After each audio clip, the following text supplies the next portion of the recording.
अगर आप बस ये एक काम करें तो आपकी सभी पुरानी बीमारियां बिल्कुल दूर हो जाएंगी। हमने बस कुछ सरल प्रक्रियाएं करके हजारों लोगों को उस समस्या से बाहर निकाला है।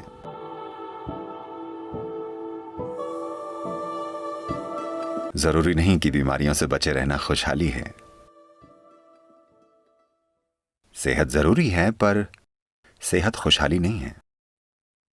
जब आप अच्छा महसूस करते हैं, जब आप अपने वजूद के हर पहलू में अच्छा महसूस करते हैं, इसे खुशहाली कहते हैं। खुशहाली यानी अपने अंदर और आसपास की हर चीज के साथ तालमेल में होना। इसका मतलब है जीवन की संपूर्णता।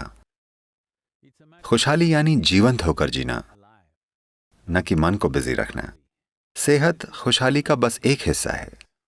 खुशहाली के लिए सेहत एक जरूरी हिस्सा है, पर सब कुछ नहीं है। पर आजकल सेहत को जिस तरीके से देखा जा रहा है, बस शारीरिक सेहत को खुशहाली माना जा रहा है। यानी आपको बस डॉक्टर द्वारा दिए गए टेस्ट पास करने होंगे। तो उस अर्थ में ये संपूर्ण खुशहाली नहीं है, पर यह खुशहाली का एक जरूरी हिस्सा है। शारीरिक सेहत के बिना खुशहाली महसूस करना कठिन है। जैसे मेडिकल फिजियोलॉजी है,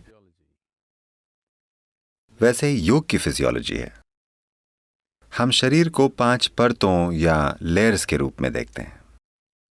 पहला भौतिक शरीर है, जिसे अन्नमय कोश कहते हैं, जिसका शाब्दिक अर्थ है भोजन का शरीर। बाहरी शरीर बस हमारे द्वारा खाए गए भोजन या धरती का एक टुकड़ा है। शरीर की अगली परत है मनोमय कोश, जिसका शाब्दिक अर्थ है मानसिक शरीर। तो योग में मन को किसी एक स्थान पर स्थित मौजूद नहीं माना जाता है। पूरे शरीर में बुद्धि है और पूरे शरीर की हर कोशिका की अपनी याददाश्त होती है। हम कम से कम ये जानते हैं कि आधुनिक चिकित्सा से भी और अपने अनुभव से भी कि हमारे शरीर की हर कोशिका को याद है कि हमारे पूर्वजों के साथ 1000 साल या 10 लाख साल पहले क्या हुआ था। हर कोशिका में विशाल यादें और बुद्धि है। तो एक मानसिक शरीर होता है। ये हार्डवेयर और सॉफ्टवेयर की तरह है, पर ये दो चीजें खुद कुछ नहीं कर सकती जब तक अच्छी पावर न मिले।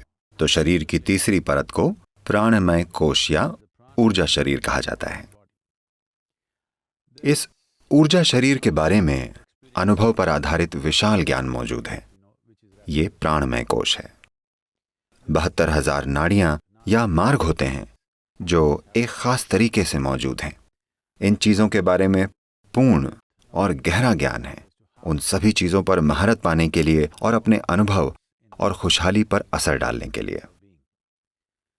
खास तौर पर अगर बात सिर्फ सेहत की करें, तो अगर किसी का प्राणमय कोश या ऊर्जा शरीर पूरी तरीके से संतुलित और जीवंत हो, तो भौतिक और मानसिक शरीर में कोई बीमारी नहीं होगी। भौतिक और मानसिक शरीर में रोग की कोई संभावना ही नहीं होगी।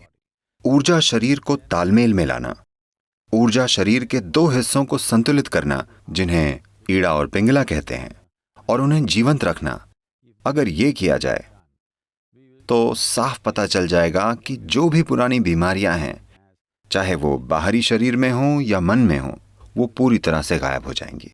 देखिए, इसे देखने के कई तरीके हैं। आइए इसे ऐसे देखते हैं। इस शरीर को बनाने वाला हमारे अंदर है, तो मरम्मत करवाने के लिए आप निर्माता के पास जाना चाहेंगे या लोकल मैकेनिक के पास? अगर आप निर्माता तक नहीं पहुंच पा रहे हैं, तो आप लोकल मैकेनिक के चक्कर लगाते रहेंगे, वरना आप स्वाभाविक रूप से सृष्टा के पास ही जाएंगे। इतना बड़ा शरीर बनाने वाला क्या एक छोटी सी समस्या ठीक नहीं कर सकता? जरूर कर सकता है, अगर आप उस तक पहुंच पाएं तो। हमने कितने सारे लोगों की दमा की स्थिति को ठीक कर लेने में बड़ी आसानी से उनकी मदद की है। भारत के शहरी इलाकों में सांस की तकलीफ बहुत आम है। हमने हजारों लोगों को उससे बाहर निकाला है, दवा से इलाज करके नहीं, बस कुछ सरल प्रक्रियाएं करके। अगर आप खुद में काफी गहरे उतर जाएं, तो जिसने ये शरीर बनाया है, वो बुद्धि और वो ऊर्जा जिसने ये शरीर बनाया है, यही हमारे अंदर मौजूद है। हम आपको उस बुद्धि तक पहुंचने के तरीके सिखा सकते हैं। जो इनर इंजीनियरिंग हम दुनिया को सिखा रहे हैं, वो बस यही है, एक सरल तरीका जिससे सभी अपने अंदर मुड़कर उस ऊर्जा तक पहुंच पाएं। ये कोई धर्म नहीं है, न फिलॉसफी है, ये कोई सीख भी नहीं है, ये अंदर मुड़ने की एक तकनीक है, खुशहाली की तकनीक।